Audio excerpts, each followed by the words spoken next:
Sitting Bull sat alone on a hilltop, the cool evening breeze whispering through the tall prairie grass. His eyes were closed, his mind deeply entrenched in a vision quest, a sacred ritual that connected him with the spirit world. What you might didn't know about Sitting Bull was that he was not just a leader of the Sioux. He was their spiritual guide, a medicine man whose visions shaped their destiny and many other things. Tonight, the spirits were restless, swirling around him, whispering secrets of battles and bloodshed. He saw them clearly, the soldiers falling into their camp like swarms of locusts, their uniforms blending with the grass. It was a vision that foretold a great battle, a confrontation with the white man that would define their future. He knew this vision was crucial. It was his duty to lead his people, to prepare them for the storm that was coming. In the distance, the silhouette of a buffalo appeared, its majestic form blending with the twilight. This was his spirit animal, Tatanka, the great buffalo, symbolizing strength and endurance. As the vision faded, Sitting Bull opened his eyes. He was ready. The spirits had spoken, and he would heed their call. Despite his spiritual insights, Sitting Bull was known to be resistant to change, a staunch defender of traditional Sioux ways. His strong stance often led to internal conflicts with other leaders who were more willing to adapt to the encroaching American culture for the survival of their people. This resistance sometimes put him at odds with those who saw negotiation and adaptation as necessary strategies. With this complex mixture of spiritual foresight and uncompromising traditionalism, Sitting Bull prepared to lead his people through the challenging times ahead. Sitting Bull, known as Jumping Badger in his childhood, had always been destined for greatness. His bravery was evident from a young age. At just 14, he participated in his first battle against the Crow, demonstrating a fearlessness that impressed even the seasoned warriors. During this battle, young Jumping Badger fought with a tenacity and courage that stood out among his peers. He charged into the fray with the ferocity of a buffalo, unyielding and determined. His father, a respected warrior named Returns Again, witnessed his son's bravery and saw in him the qualities of a great leader. Impressed by his son's bravery and steadfastness, Returns Again decided to bestow upon him a new name. In a solemn ceremony witnessed by the tribe, Jumping Badger was renamed Tatanka Iyotake, or Sitting Bull.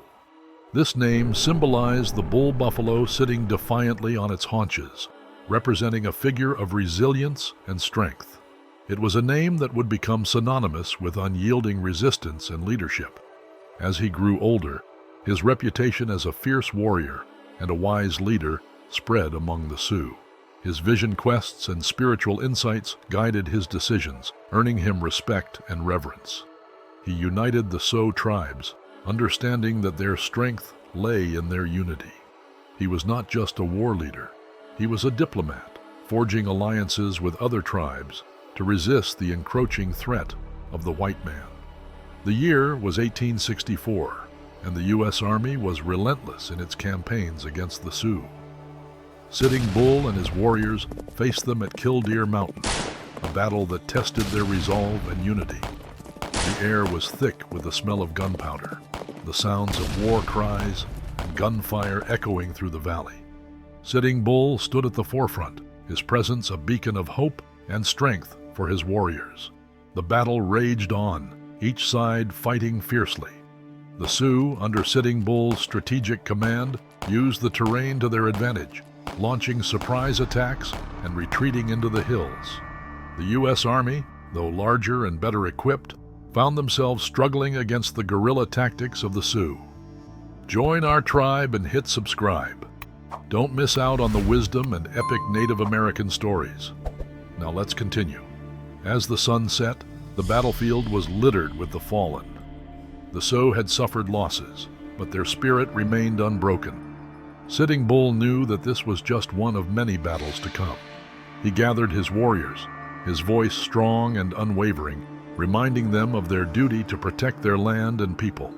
In 1876, Sitting Bull's prophetic vision came to pass. The Battle of the Little Bighorn, known to the Sioux as the Battle of the Greasy Grass, was a turning point. The U.S. 7th Cavalry, led by General Custer, faced the united forces of the Sioux, Cheyenne, and Arapaho. Sitting Bull did not fight directly in the battle. Instead, he stayed behind, performing spiritual rituals and prayers to ensure victory. His vision of soldiers falling into their camp like grasshoppers had boosted the morale of his warriors. They fought with unparalleled ferocity, outmaneuvering Custer's forces and achieving a decisive victory. The aftermath was bittersweet. While the Sioux celebrated their victory, they knew that the U.S. government would respond with greater force. Sitting Bull, ever the wise leader, began preparing for the inevitable retaliation. He urged his people to remain united and vigilant. The victory at Little Bighorn brought temporary relief, but also intensified the U.S. government's resolve to subdue the Sioux. Sitting Bull, understanding the imminent threat, led his people north, across the border into Canada. It was a long and arduous journey, marked by harsh weather and dwindling supplies. In Canada, they found a temporary haven. However, life in exile was challenging. The Canadian government, while sympathetic, could not offer much support. The Sioux struggled to find enough food and resources to sustain themselves. Sitting Bull, undeterred, continued to lead with compassion and resilience, always finding ways to provide for his people. By 1881, the situation had become dire. Food was scarce, and many of Sitting Bull's followers were suffering. Reluctantly, he decided it was time to negotiate their return to the United States. The negotiations were tense, filled with mistrust and uncertainty. Sitting Bull, ever the diplomat, navigated these talks with skill, seeking the best possible terms for his people. On July 19, 1881, Sitting Bull surrendered at Fort Buford. It was a poignant moment, marking the end of an era of fierce resistance.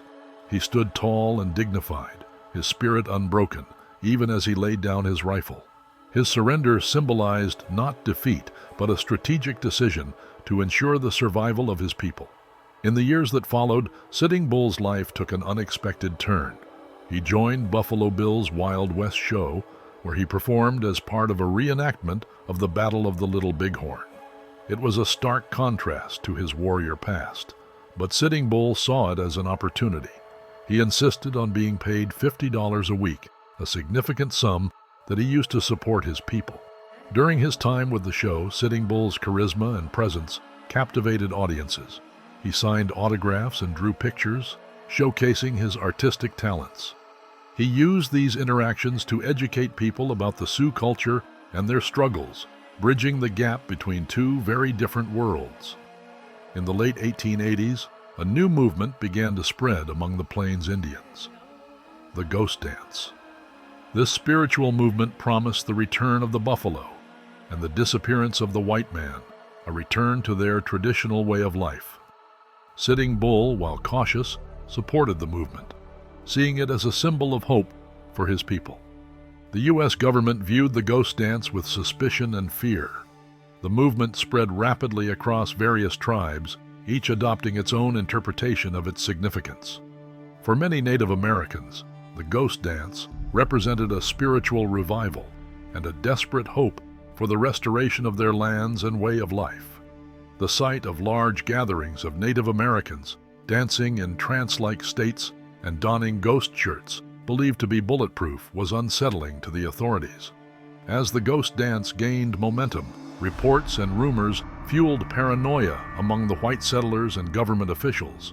They feared it would lead to an armed uprising. In response, the U.S. government decided to take preemptive action to suppress the movement. Orders were given to arrest key leaders and disband the gatherings. On December 15, 1890, tensions reached a boiling point when a detachment of Indian police, sent by the U.S. government, arrived at Sitting Bull's camp on the Standing Rock Reservation to arrest him. Sitting Bull's influence and support for the ghost dance made him a prime target. The atmosphere was tense, and resistance quickly turned into chaos. In the struggle that ensued, shots were fired, and Sitting Bull was killed. The death of Sitting Bull only escalated the fear and tension. 2 weeks later, on December 29, 1890, the fear culminated in a tragic bloodbath at Wounded Knee Creek. The U.S. Army attempted to disarm a group of Lakota Sioux who had gathered for a ghost dance ceremony. A single shot rang out, its origin unclear, and the situation rapidly spiraled out of control. The soldiers opened fire with rifles and Hotchkiss guns, mowing down men, women, and children. By the time the shooting stopped, approximately 300 Lakota Sioux lay dead. The Wounded Knee Massacre marked a devastating end to the ghost dance movement. It was a brutal reminder of the overwhelming power of the U.S. military and the desperate situation of the Native Americans. Sitting Bull's death and the massacre at Wounded Knee symbolized the final crushing of Native American resistance on the plains. Sitting Bull's legacy continued to inspire Native American activism long after his death. His life, marked by bravery, wisdom, and compassion, became a symbol of resistance against oppression. He was not just a war leader, but a spiritual guide, a diplomat, a humanitarian, and an artist. In honoring Sitting Bull, we remember the strength and resilience of the Native American people. His life serves as a powerful reminder of the importance of preserving cultural heritage and the relentless pursuit of justice.